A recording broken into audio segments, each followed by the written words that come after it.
tag, we're going to do some ink blending on a stamp.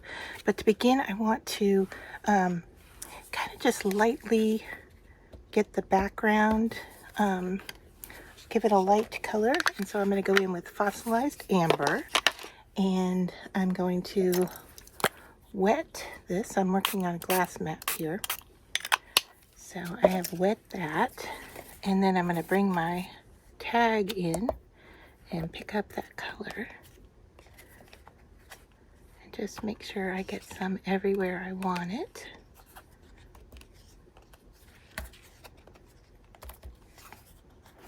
Okay, and clean that off. And then I'm also going to bring in my blender brush with Distressed Oxide on it and just go over these open areas and get it a little bit more colored. There we go. And now before we stamp, I'm going to have to dry this with a heat tool.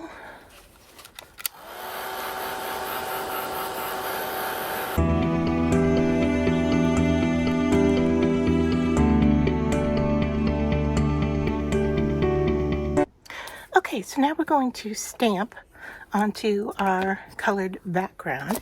And what I have here is Distressed Oxide Pickle Raspberry, Spun Sugar, and Ice Spruce.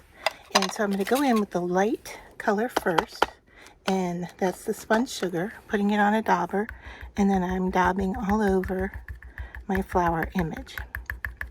Now this is a nice way to get varied color in your image when you're not really sure how well you can color or go in and adjust things. So now I'm going in with the darker, which is the pickled raspberry, and I'm just going to go around the edges and maybe along some of the seams here. Now I'm not being too precise, okay? But I'm just giving it a little bit of extra. And then with the Ice Spruce, I'm going to go in and touch up all of those leaf areas. All right, and then we are ready to stamp this image onto our tag. So I'm going to go a little bit at an angle like so.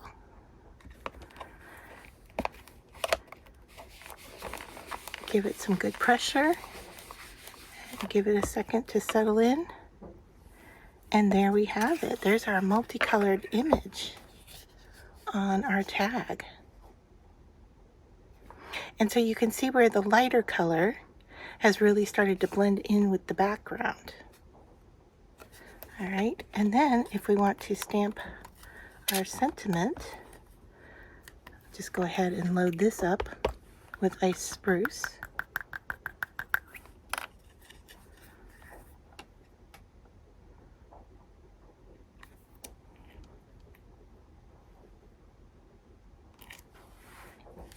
There.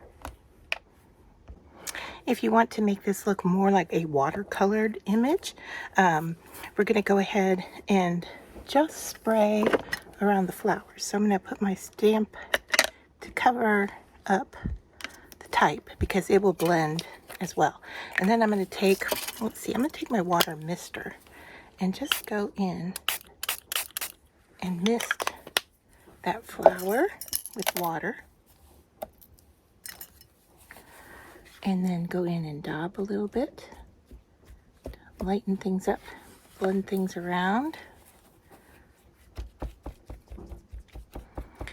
And you can see it's starting to bleed a little bit and look more watercolor-like. So I'm going to do it one more time. Let that water soak in for a few minutes and then push on it so it'll bleed a little bit.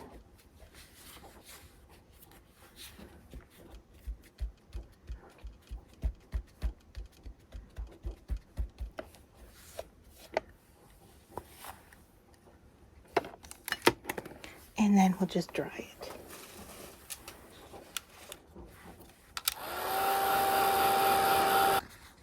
And now, since it's dry, to finish it off, I'm going to go around the edge with the green, just a little bit here and there.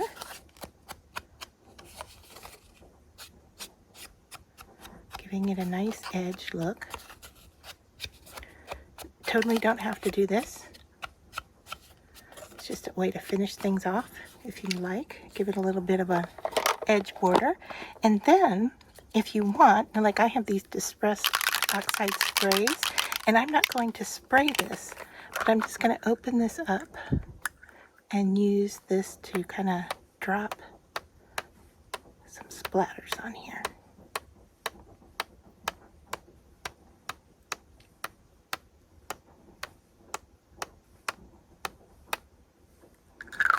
All right. And then one more time to dry and we'll be done.